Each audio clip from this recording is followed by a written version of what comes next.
Hello guys, welcome back to NFT Inspo.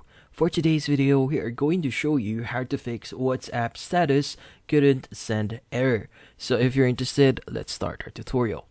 Now, first thing that we have to do here is we want to change a few things on the WhatsApp application. But before we change things on the WhatsApp application, make sure that you actually back up some of the messages that you already have on your WhatsApp, because this might actually affect your messages. So make sure that you back those up first. So first thing that we could do here is we have to clear our cache.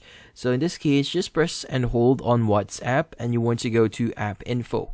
Now once you've done that, just click on the clear data that you see at the bottom right corner of your screen, and from here just click on clear cache to clear your cache.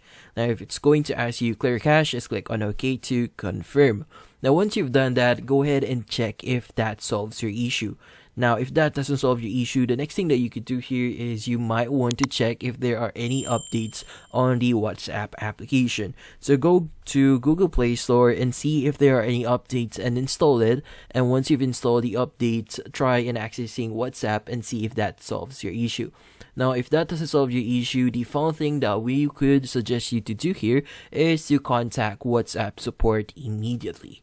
So here, go to WhatsApp, and from here, just click on the three-dotted icon that you see at the top right corner of your screen. Go to Settings, and from here, you want to scroll down a bit until you see the Help section there, and just click on it. Now from here, just click on Contact Us, and you'll be redirected to this information or this page here. So what you need to do here is you just need to explain that you are having this issue about the WhatsApp status couldn't send error.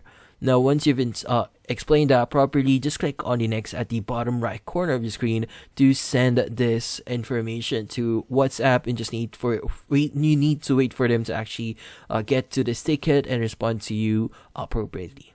And that's about it. So hopefully this video was able to help you. Like and subscribe to NFT Inspo. Thank you for watching.